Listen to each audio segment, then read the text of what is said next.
저는 김순덕입니다. 올해 69이죠. 제 하루는 언제나 경로당에서 시작됐어요. 아침 8시면 집을 나섰습니다. 경로당까지는 걸어서 10분.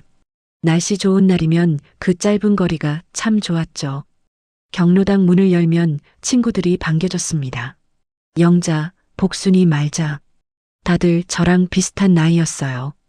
우리는 화투도 치고 수다도 떨었습니다. 점심은 경로당에서 제공하는 식사를 먹었죠. 무료였어요. 국가에서 지원해주는 거라고 들었습니다. 오후 2시쯤 되면 집으로 돌아왔어요. 손주 민준이가 학교에서 돌아올 시간이었거든요. 초등학교 3학년인 민준이는 제 유일한 손주였습니다. 민준이 엄마, 그러니까 제 며느리 수진이는 회사를 다녔어요. 그래서 제가 민준이를 돌봐줬죠. 할머니 배고파요. 민준이가 현관문을 열고 들어오면 저는 벌써 간식을 준비해뒀습니다. 떡볶이나 김밥 같은 거요. 민준이는 제가 해주는 음식을 잘 먹어줬어요. 그 모습이 참 예뻤습니다. 저는 강남에 아파트 한 채를 갖고 있었어요. 남편이 살아계실 때 평생 모아서 산 거였죠. 남편은 10년 전에 돌아가셨습니다. 그 후로 저는 혼자 살다가 3년 전부터 아들 가족과 함께 살게 됐어요. 아들 민수는 45이었습니다. 회사에서 과장으로 일했죠. 성실한 편이었어요. 며느리 수진이는 42. 대기업에서 사무직으로 일했습니다. 재택근무를 자주 했어요. 저는 언젠가 이 아파트를 민수에게 물려줄 생각이었습니다. 지금 시세로 5억 정도 됐어요. 민수는 제 외아들이었거든요. 당연히 아들한테 줘야 한다고 생각했죠. 어머님, 민준이 잘 봐주셔서 감사해요. 수진이는 퇴근하면 이렇게 말했습니다. 저는 괜찮다고 손사래를 쳤어요. 손주 보는 게 무슨 일이겠어요. 오히려 제가 외롭지 않아서 좋았습니다. 그렇게 저는 행복했어요. 아침엔 경로당 친구들과 시간을 보내고 오후엔 손주를 돌보고 저녁엔 가족들과 함께 식사를 했죠. 평범하지만 소중한 일상이었습니다. 그런데 이태원년 11월쯤이었을 거예요. 뉴스에서 코로나가 다시 유행한다는 소식이 나왔습니다. 확진자가 늘어나고 있다고 했어요. 특히 노인들이 위험하다고 했죠. 어머님, 요즘 코로나 조심하셔야 해요. 수진이가 저녁 식사 때 말했습니다. 저는 고개를 끄덕였어요. 물론 조심해야죠. 마스크도 잘 쓰고 다녔습니다. 경로당 가실 때도 마스크 꼭 쓰세요. 그래, 알았어. 저는 대답했습니다. 하지만 그때는 몰랐어요. 이게 시작이 될 줄은요. 제 인생이 완전히 바뀔 줄은 상상도 못했습니다. 경로당에서도 코로나 얘기가 많았어요. 친구들도 걱정했죠. 순떡아, 조심해야 된대. 영자가 말했습니다. 저는 웃으며 대답했어요. 우리가 뭐 어디 막 돌아다니나? 경로당 오는 게 다인데. 그랬습니다. 저는 경로당 말고는 딱히 나갈 데가 없었어요. 장도 며느리가 받고 병원도 가끔씩만 갔죠. 그런데 그게 문제가 될 줄은 몰랐습니다. 수진이가 회사에서 재택근무 지시를 받았다고 했습니다. 코로나 때문에 당분간 집에서 일하래요. 저는 별 생각 없이 그러냐고 했죠. 다음 날 아침이었어요. 저는 평소처럼 경로당에 가려고 현관문을 나섰습니다. 그때 수진이가 방에서 나왔어요. 어머님, 어디 가세요? 응, 경로당. 저는 당연하다는 듯 대답했습니다. 그런데 수진이 표정이 좀 이상했어요. 뭔가 불만스러운 얼굴이었죠. 어머님, 요즘 코로나 진짜 심각한 거 아세요? 뉴스 안 보세요? 봤어. 그래서 마스크 쓰고 다니잖아. 저는 가방에서 마스크를 꺼내 보여줬습니다. 하지만 수진이는 고개를 저었어요. 마스크만으론 안 돼요. 경로당에 사람이 얼마나 많은데요. 그래도 거기가 내 유일한 낙인데. 제 목소리가 작아졌습니다. 수진이 눈빛이 차가웠거든요. 처음 보는 표정이었어요. 민준이 생각 안 하세요? 할머니가 바이러스 옮기면 어떡해요? 그 말에 저는 할 말이 없었습니다. 손주한테 병 옮기는 할머니라니. 그런 건 상상도 하기 싫었죠. 알았어. 오늘은 안 갈게. 저는 신발을 벗고 다시 집으로 들어왔습니다. 가슴이 답답했어요. 경로당 친구들이 기다릴 텐데 영자한테 전화라도 해야겠다고 생각했죠. 그날 하루는 참 길었습니다. 집에만 있으니 할 게 없었어요. 텔레비전을 봤지만 재미가 없었죠. 경로당에서는 친구들이랑 수다 떨고 화투도 치는데 말입니다. 점심때쯤 민수가 회사에서 전화를 했어요. 엄마, 수진이한테 들었어요. 경로당 안 가신 거. 응. 며느리가 걱정해서. 잘하셨어요. 요즘 확진자 진짜 많이 나온대요. 경로당 같은 데는 위험하죠. 민수도 며느리랑 똑같은 말을 했습니다. 저는 아무 말도 못했어요. 아들마저 그러니까요. 이틀째, 사흘째도 마찬가지였습니다. 경로당에 가려고 하면 수진이가 말렸어요. 어머님, 또 가시려고요? 어제도 확진자 100명 넘게 나왔어요. 그래도 민준이 생각 좀 해주세요. 제발이요. 수진이 목소리에 짜증이 섞여 있었습니다. 저는 그냥 방으로 들어갔어요. 계속 이러면 안 되는데. 그런 생각이 들었죠. 일주일이 지났습니다. 저는 경로당에 한 번도 못 갔어요. 영자한테 전화가 왔습니다. 순덕아, 왜 안 와? 아파? 아니야. 그냥 집에서 쉬고 있어. 거짓말이었습니다. 며느리한테 눈치 보여서 못 간다고는 차마 못했어요. 창피했거든요. 이상하네. 나중에 얘기해. 영자가 전화를 끊었습니다. 저는 핸드폰을 내려놓고 한숨을 쉬었어요. 그날 저녁이었습니다. 식사 자리가 무거웠어요. 수진이가 먼저 말을 꺼냈죠. 어머님, 솔직히 말씀드릴게요. 제가 재택근무하는데 어머님이 매일 경로당 다녀오시면 불안해요. 그래도 나도 답답해서. 답답하신 건 아는데요. 지금은 좀 참으셔야죠. 이해 안 되세요? 수진이 목소리가 높아졌습니다. 민수가 중간에 끼어들었어요. 엄마, 수진이 말이 맞아요. 요즘 진짜 조심해야 돼요. 특히 어르신들이 더 위험하잖아요. 나도 알아. 그래서 마스크 쓰고, 마스크로는 부족해요. 경로당 자체가 위험한 거예요. 민수도 단호했습니다. 저는 숟가락을 놓았어요. 밥맛이 없었죠. 알겠어. 안 갈게. 제가 말했습니다.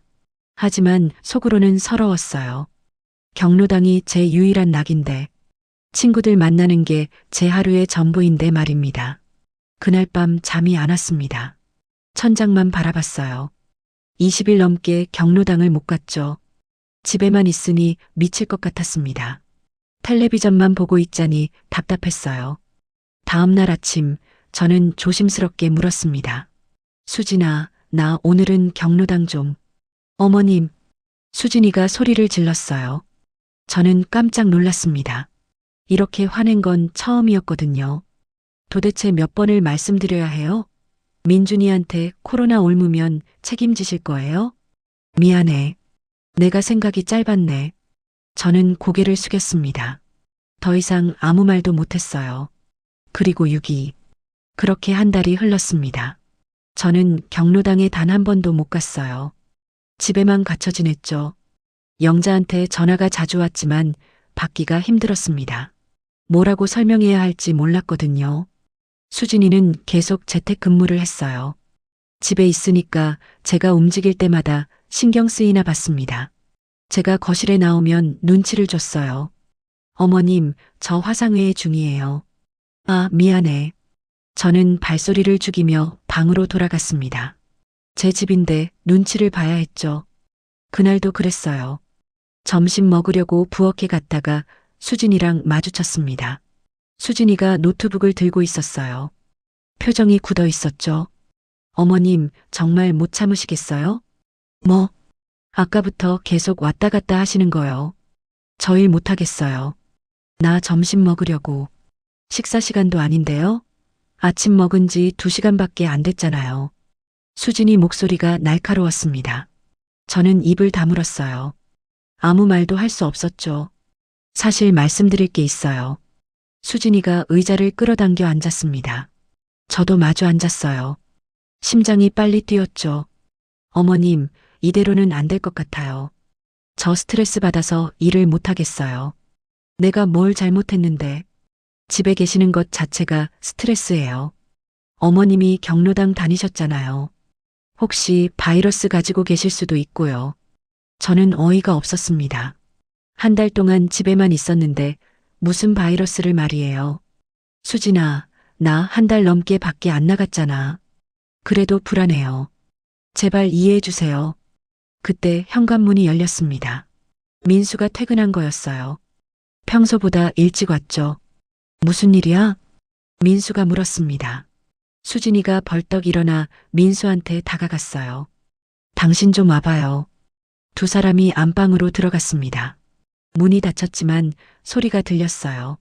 수진이가 뭐라고 하는 것 같았죠. 목소리가 높았습니다. 10분쯤 지났을까요? 민수가 나왔어요. 얼굴이 굳어 있었습니다. 엄마, 잠깐 얘기 좀 해요. 저는 불안했습니다. 무슨 일인지 알 것 같았거든요. 수진이가 많이 힘들어해요. 재택근무하는데 집안 분위기가 안 좋으면 일을 못한대요. 그러니까, 잠시 밖에 계실 수 있어요? 민수가 조심스럽게 말했습니다. 저는 귀를 의심했어요. 밖에 있으라고? 어디에? 모텔 같은데요. 2주만요. 2주만 계시다 오세요. 내가 왜 모텔에 가야 하는데? 제 목소리가 떨렸습니다. 화가 났어요. 아니, 서러웠죠. 엄마, 제발요. 수진이가 정말 스트레스 심하대요. 2주만 참아주세요. 나는 어떡하고? 제가 모든 비용 다 드릴게요. 밥도 배달시켜 드리고요. 핸드폰 있으시니까 연락도 되잖아요. 민수가 애원하듯 말했습니다. 저는 할 말을 잃었어요. 다음 날 아침이었습니다.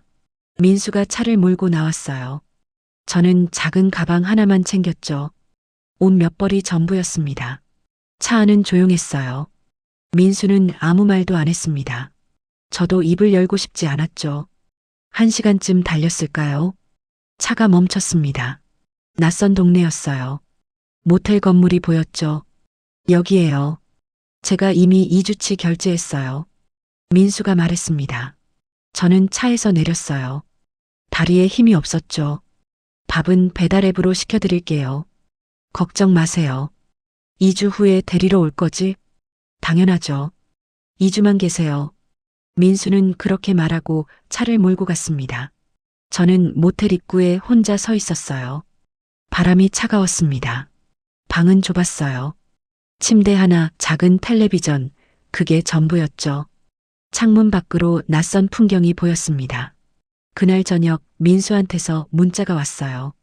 엄마, 밥 시켜드렸어요. 곧 도착할 거예요. 정말 30분 후에 배달이 왔습니다. 짜장면이었어요. 저는 먹었지만 맛이 없었죠. 이틀째 되던 날이었습니다. 저는 민수한테 전화를 했어요. 1번, 2번, 3번. 받지 않았습니다. 왜 전화를 안 받는 거야?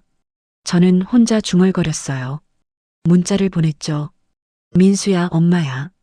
전화 좀 받아라. 문자는 읽음 표시가 떴습니다. 하지만 답장이 없었어요. 사흘째, 나흘째도 마찬가지였습니다. 전화는 안 받고 문자는 읽기만 했죠.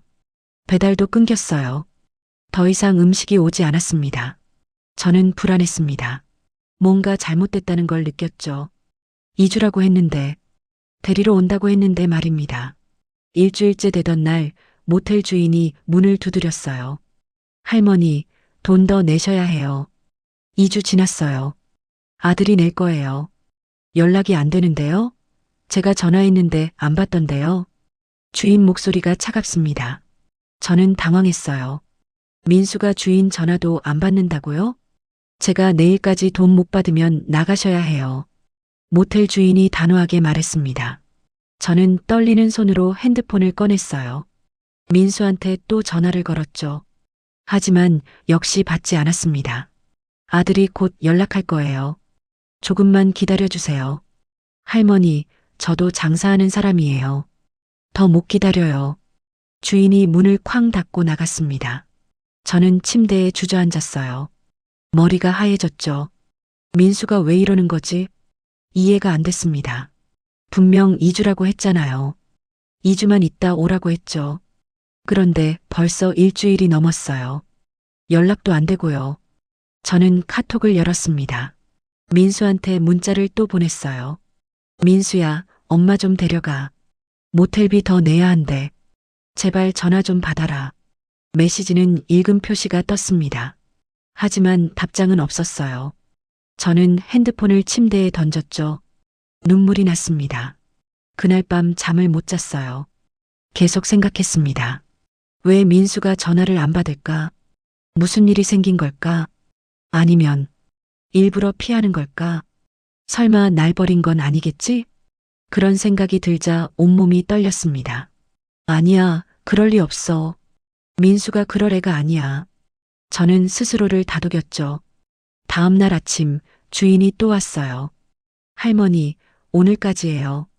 돈 안 내시면 짐 빼셔야 해요. 알았어요. 연락해 볼게요.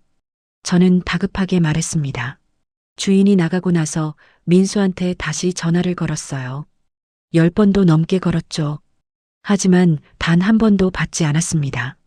이건 아니야. 이건 정말 아니야. 저는 경찰에 전화를 했습니다. 일일이 설명했어요. 아들이 저를 모텔에 데려다 주고 연락을 끊었다고요. 가족 문제는 저희가 개입하기 어려워요. 경찰이 말했습니다. 가족 문제라고요? 이게 가족 문제예요? 그럼 제가 어떡해요?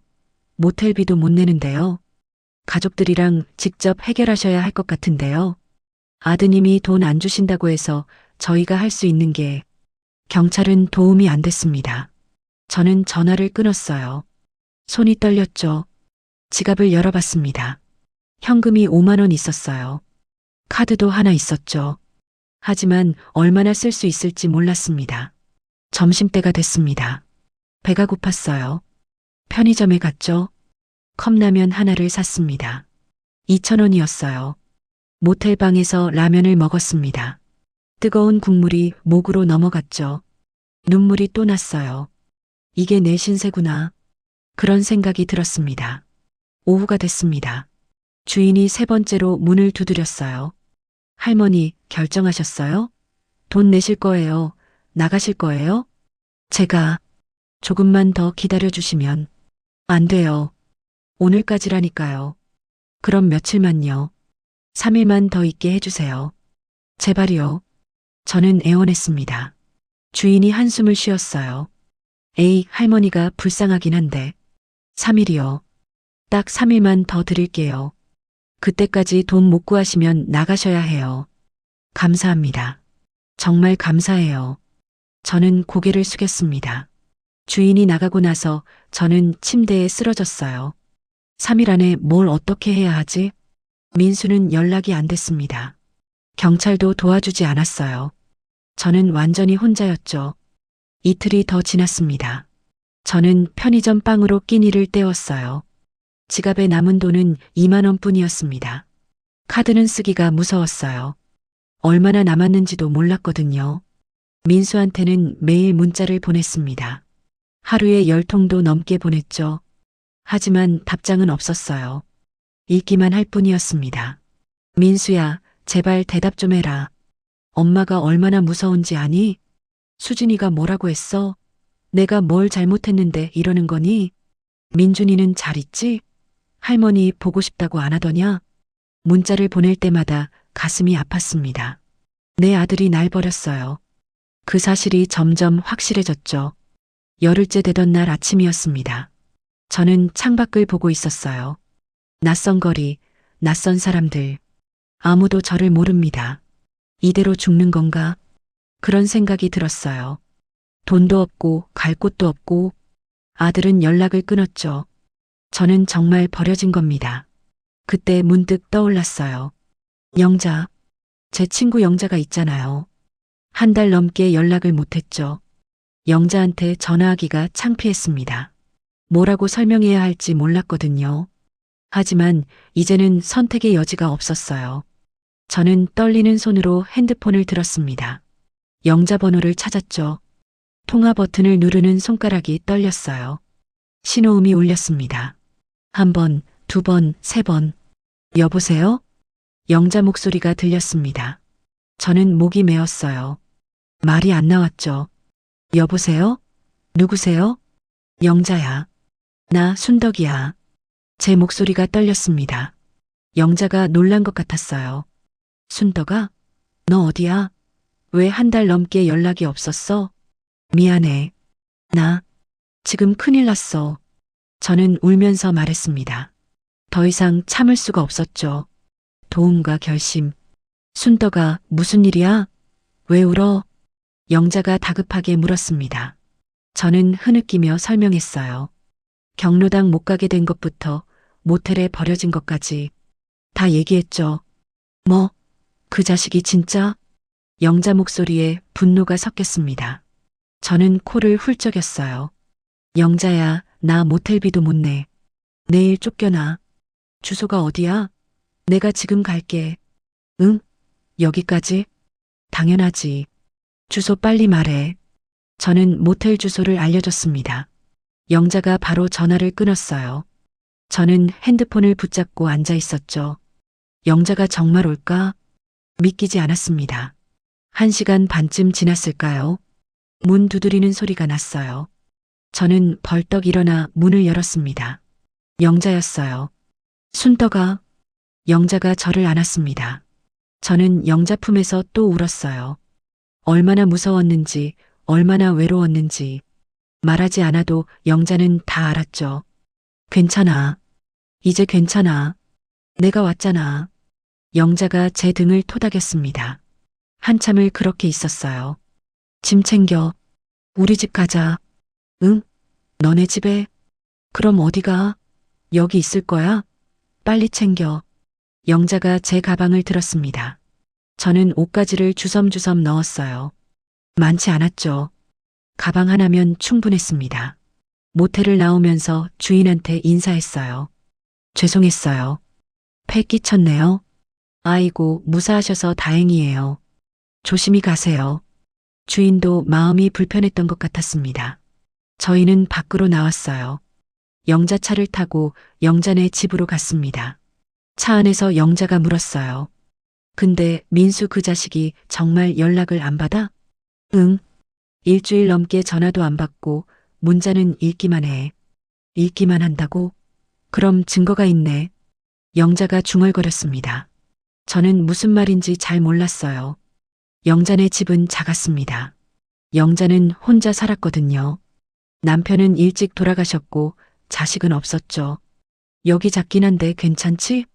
우리 둘이면 충분해. 고마워. 정말 고마워. 저는 또 눈물이 났습니다. 영자가 제 손을 꼭 잡았어요. 울지 마. 이제 생각해봐야 해. 이대로 있을 거야? 무슨 말이야? 순덕아, 이건 유기야. 유기죄라고. 법으로 처벌받아.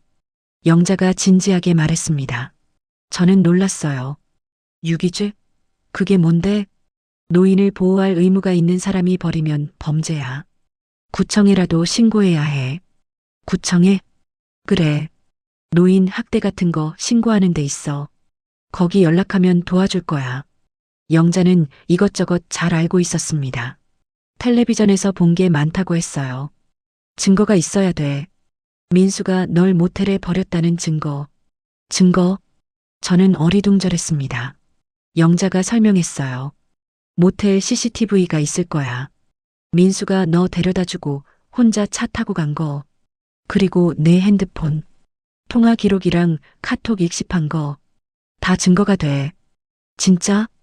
그럼 내일 모텔 가서 CCTV 달라고 해보자. 주인이 줄 거야. 영자가 자신 있게 말했습니다.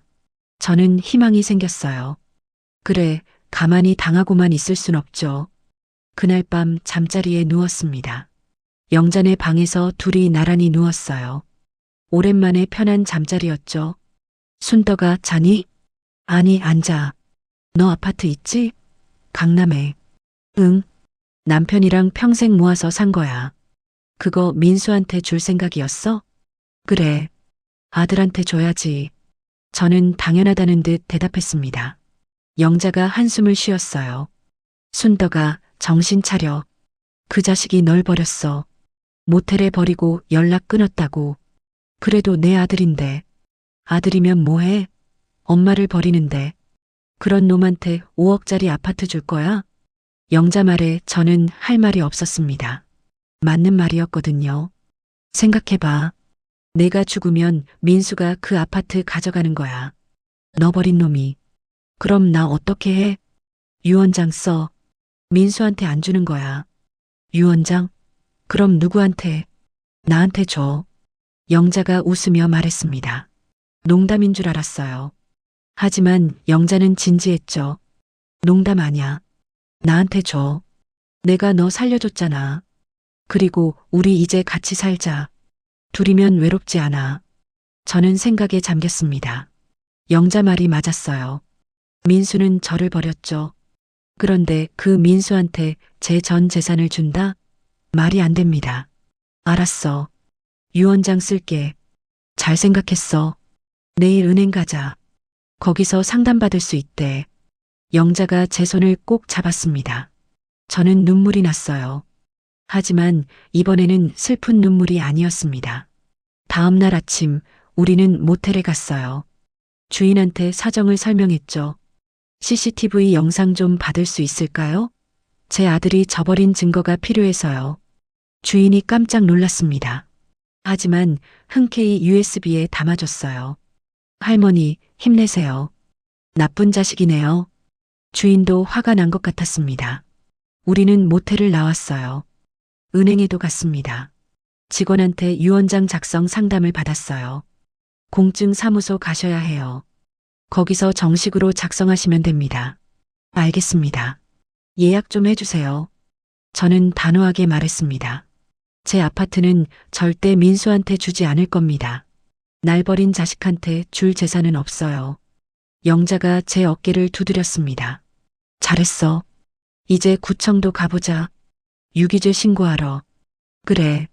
가자. 저는 고개를 끄덕였습니다. 더 이상 당하고만 있지 않을 거예요. 제가 당한 걸 다 알릴 겁니다. 재산 결정. 구청 노인복지과에 도착했습니다. 영자가 먼저 직원한테 말했어요. 노인 유기 신고하러 왔습니다. 직원이 저희를 상담실로 안내했습니다. 중년 여자 직원이었어요. 어떤 일이신지 말씀해 보세요.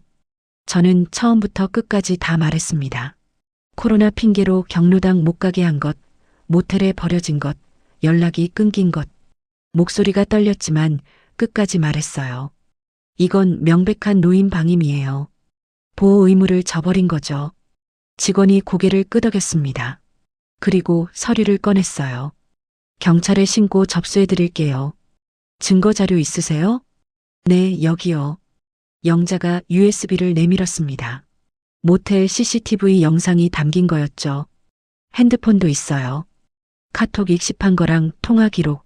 저도 핸드폰을 보여줬습니다. 직원이 하나하나 확인했어요. 증거가 확실하네요. 바로 처리해 드릴게요. 감사합니다.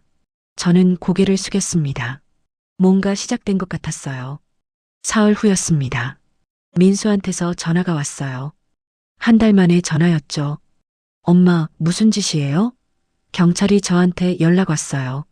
민수 목소리가 떨리고 있었습니다. 저는 침착하게 대답했어요. 무슨 짓이긴. 내가 날 버렸잖아. 버렸다니요? 전 그냥 모텔에 버리고 한 달 동안 전화도 안 받았어. 이게 버린 게 아니면 뭐니? 저는 차갑게 말했습니다. 예전에 저였으면 이렇게 못했을 거예요. 하지만 지금은 달랐죠. 그건 수진이가 내 아내가 시켰다고? 그럼 넌 잘못이 없어? 엄마, 오해해요. 제가 바빠서 그랬어요. 한 달 동안 바빴어? 문자는 읽었잖아. 읽고도 답 안 한 거지. 민수가 말을 못했습니다. 핑계가 통하지 않는다는 걸 알았나 봐요. 경찰 조사 나오래요. 같이 가실래요? 당연하지. 내가 직접 말할 거야.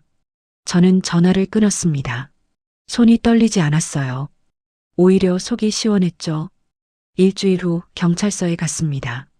영자가 같이 가줬어요. 조사실에 민수랑 수진이가 먼저 와 있었습니다. 어머님, 수진이가 저를 보고 인사했습니다. 하지만 저는 쳐다보지도 않았어요. 경찰이 조사를 시작했습니다. 김순덕 씨, 아드님이 모텔에 데려다 준 게 맞습니까? 네, 맞습니다. 2주만 있다 오라고 했어요. 그 후에 연락은? 전화도 안 받고 문자만 읽었어요. 배달비도 끊었고요. 경찰이 민수를 받습니다. 이민수 씨 사실입니까? 그게 죄송합니다. 제가 바빴다는 게 이유가 됩니까? 어머님을 모텔에 두고 연락을 끊었잖아요. 경찰 목소리가 차가웠습니다. 민수가 고개를 숙였어요. 배우자분은 어떻게 생각하십니까? 경찰이 수진이를 받습니다. 수진이가 입을 열었어요. 저는 어쩔 수 없었어요. 코로나 때문에요. 코로나 때문에 시어머니를 모텔에 버렸다고요? 버린 게 아니라 잠시 격리를. 격리면 2주만 하는 겁니까? 한 달 동안 연락을 안 한 게 격리예요? 경찰이 따지듯 물었습니다. 수진이가 말을 못했죠. 그리고 배달비는 왜 끊었습니까? 그건 제가 깜빡했다고요? 매일 문자 오는 걸 읽었으면서요? 경찰이 제 핸드폰 기록을 보여줬습니다. 카톡 익시 표시가 선명했어요. 이건 명백한 노인 방임입니다. 보호 의무를 저버린 거예요. 경찰이 결론을 내렸습니다. 민수랑 수진이는 고개를 들지 못했어요. 벌금형 받을 각오하셔야 합니다. 네, 죄송합니다. 민수가 작은 목소리로 말했습니다. 저는 그 모습을 지켜봤어요. 미안하지 않았습니다. 경찰서를 나오면서 민수가 다가왔어요. 엄마, 정말 죄송해요. 집으로 가시죠. 필요 없어. 나 이제 영자랑 살 거야. 네. 그럼 아파트는? 민수 눈이 커졌습니다. 역시 아파트 생각하고 있었네요. 너한테 안 줘. 엄마, 그게 무슨. 유언장 이미 썼어. 내 아파트는 영자한테 상속한다고. 저는 단호하게 말했습니다. 민수가 얼굴이 하얘졌어요. 엄마, 그건 너무하시는 거 아니에요? 전 어머님 아들이에요. 아들이면 뭐해? 엄마 버린 자식한테 줄 재산 없어. 수진아, 뭐라고 해봐. 엄마 정신이 이상하신 것 같아. 민수가 수진이를 봤습니다. 하지만 수진이는 아무 말도 안 했어요. 할 말이 없었겠죠. 너희 둘 다 벌금 내고 살아. 나는 영자랑 행복하게 살 거야. 저는 영자 팔을 잡고 걸어갔습니다.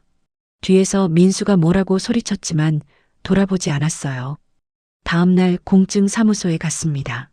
변호사 앞에 앉아서 유언장을 작성했어요. 제 재산 전부를 박영자에게 상속합니다. 변호사가 서류를 작성했습니다. 저는 도장을 찍었어요. 이제 확실해졌죠. 혹시 아드님이 이의 제기할 수도 있어요. 괜찮아요. 제 의지가 분명하니까요. 저는 자신 있게 말했습니다. 영자가 제 손을 꼭 잡았어요. 공증 사무소를 나오면서 영자가 물었습니다. 순덕아, 후회 안 해? 전혀. 오히려 속이 시원해. 저는 웃었습니다. 오랜만에 진짜 웃음이었어요. 그래. 우리 이제 새로 시작하자. 응. 새로 시작하는 거야. 저희는 손을 잡고 걸었습니다. 하늘이 참 맑았어요. 바람도 상쾌했죠. 앞으로 어떻게 살지 기대가 됐습니다. 민수는 며칠 후 벌금 통지서를 받았다고 들었어요. 수진이도 마찬가지였죠. 얼마인지는 모르겠습니다. 알고 싶지도 않았어요. 저는 더 이상 그 집 엄마가 아니었습니다. 날 버린 아들의 엄마가 아니에요. 이제 저는 김순덕. 그냥 저일 뿐이었죠. 영자네 집에서 일주일을 지냈습니다. 매일 아침 일어나면 영자가 아침을 차려줬어요. 된장찌개랑 김치. 간단했지만 맛있었죠. 순덕아, 오늘 경로당 갈 거지? 응. 오랜만에 가는 거야. 저는 설렜습니다. 한 달 반 만에 가는 경로당이었거든요. 경로당 문을 열었습니다. 친구들이 저를 보고 소리쳤어요.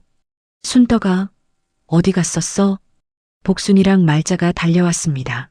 저는 얼굴이 화끈거렸어요. 미안해. 집안일이 좀 있었어. 영자한테 들었어. 아들이 그랬다며? 말자가 조심스럽게 물었습니다. 영자가 이미 얘기한 모양이었어요. 응. 근데 이제 괜찮아. 다 해결했어. 저는 웃으며 말했습니다. 친구들이 제 손을 잡았어요. 앞으로 우리가 가족이야. 알지? 그래. 고마워. 우리는 화투를 쳤습니다. 오랜만이라 손이 어색했지만 재밌었어요. 점심은 경로당 식사를 먹었죠. 된장국이랑 생선구이. 정말 맛있었습니다. 순덕아, 나 좋은 거 봤어. 복순이가 핸드폰을 보여줬습니다. 부동산 앱이었어요. 이 근처에 투룸 나왔대. 전세로. 투룸? 너랑 영자랑 같이 살 거잖아. 여기 어때? 복순이가 매물을 보여줬습니다. 방 2개에 거실이 있는 집이었어요. 가격도 괜찮았죠. 한번 봐볼까? 저는 영자를 쳐다봤습니다. 영자가 고개를 끄덕였어요. 다음날 부동산에 갔습니다. 집을 보러 갔죠. 3층짜리 빌라였어요. 깨끗했습니다. 방이 2개라서 따로 쓰실 수 있어요. 부동산 아저씨가 설명했습니다. 저는 마음에 들었어요. 영자야, 여기 어때? 좋아. 여기로 하자. 우리는 계약했습니다. 제 강남 아파트를 담보로 대출을 받았어요. 전세 보증금을 마련했죠. 순덕아, 이러면 아파트에 대출이 잡혀. 괜찮아. 어차피 영자 거잖아. 저는 웃으며 말했습니다. 영자가 미안해했어요. 내가 이렇게까지 받아도 되나? 됐어. 넌 날 살려줬잖아. 이 정도는 아무것도 아니야. 저는 진심이었습니다. 영자가 없었으면 저는 어떻게 됐을까요? 생각하기도 싫었어요. 이사한 지 일주일쯤 됐을 때였습니다. 초인종이 울렸어요. 문을 열었는데 민수였습니다. 엄마, 여기 계셨어요. 어떻게 찾았어? 경로당 친구분들한테 물어봤어요. 민수가 숨을 헐떡였습니다. 한참 찾아다닌 것 같았어요. 뭐하러 왔는데? 저는 차갑게 물었습니다. 민수가 고개를 숙였어요. 엄마, 다시 생각해 주세요. 유원장 말이에요. 안 돼. 엄마, 전 어머님 친아들이에요. 아파트를 남한테 준다는 게 말이 돼요? 민수 목소리가 높아졌습니다. 저는 코웃음 쳤어요. 친아들이 엄마를 모텔에 버리니? 그건 정말 죄송해요. 다시는 안 그럴게요. 이제 와서 미안하다고? 한 달 동안 전화 한 통 안 했잖아. 제가 잘못했어요. 제발 용서해 주세요. 민수가 무릎을 꿇었습니다. 하지만 저는 마음이 움직이지 않았어요. 민수야, 넌 날 버렸어. 그것도 모텔에. 죽으라고. 엄마, 평생 모은 재산을 왜 너한테 줘야 해? 날 버린 자식한테? 제 목소리가 떨렸습니다. 하지만 화가 나서가 아니었어요. 서러워서였죠. 유원장은 이미 공증 받았어. 절대 안 받고. 엄마, 그럼 전 어떡해요? 내가 알아서 해. 나는 이제 영자랑 살 거야. 저는 문을 닫으려고 했습니다. 민수가 문을 붙잡았어요. 엄마, 민준이 생각은 안 하세요? 손주잖아요. 민준이. 순간 마음이 흔들렸습니다. 민준이 얼굴이 떠올랐어요. 하지만 고개를 저었죠. 민준이한테 미안하지만 나도 살아야 해. 너희 때문에 죽을 순 없어. 엄마, 다시는 오지 마. 이제 나한테 아들 없어. 저는 문을 닫았습니다. 민수가 밖에서 뭐라고 소리쳤지만 듣지 않았어요. 영자가 제 어깨를 안아줬습니다. 힘들었지? 응. 근데 괜찮아. 이제 정말 괜찮아. 저는 눈물을 닦았습니다. 마지막 눈물이었어요. 그날 이후로 민수는 다시 오지 않았습니다. 가끔 문자가 왔지만 읽지 않았어요. 차단했죠. 저는 매일 경로당에 갔습니다. 친구들이랑 화투도 치고 수다도 떨었어요. 점심은 경로당 식사를 먹었죠. 행복했습니다. 영자랑 저녁에는 산책을 했어요. 동네 한 바퀴를 돌았죠. 날씨 좋은 날이면 공원에도 갔습니다. 순덕아, 행복해? 응, 진짜 행복해. 저는 거짓말이 아니었습니다. 아들이랑 살 때보다 지금이 더 좋았어요. 눈치 볼 일도 없고 경로당도 마음껏 다닐 수 있었죠. 한 달이 지났습니다. 벌금 납부 고지서가 민수네 집으로 갔다고 들었어요. 얼마인지는 몰랐습니다. 알고 싶지도 않았죠. 저는 은행에 갔습니다. 통장을 정리했어요. 제가 죽으면 영자한테 가도록 수익자를 바꿨죠. 할머니, 확실하세요? 네, 확실해요. 저는 단호하게 말했습니다. 이제 민수가 가져갈 건 하나도 없었어요. 저녁에 집으로 돌아왔습니다. 영자가 저녁을 차려놨어요. 김치찌개였죠. 오늘 뭐 했어? 은행 갔다 왔어. 다 정리했어. 그래. 잘했어. 우리는 밥을 먹었습니다. 텔레비전을 봤어요. 드라마가 재밌었죠. 영자야. 왜? 고마워. 정말. 뭐가 고마워? 우리 이제 가족이잖아. 영자가 웃었습니다. 저도 웃었어요. 그날 밤 잠자리에 누웠습니다. 창밖으로 달이 보였어요. 화냈죠. 저는 생각했습니다. 아들한테 버림받고 모텔에서 죽을 뻔했지만 오히려 새로운 삶을 얻었어요. 진짜 가족을 만났죠. 영자가 옆방에서 코 고는 소리가 들렸습니다. 저는 미소 지었어요. 이게 행복이구나. 그런 생각이 들었죠. 내일도 경로당에 갈 겁니다. 친구들 만나고 화투 치고 밥 먹고 평범하지만 소중한 하루를 보낼 거예요. 저는 김순덕입니다. 69살. 이제 진짜 제 삶을 살고 있어요. 누구 눈치 보지 않고 제가 원하는 대로 말입니다.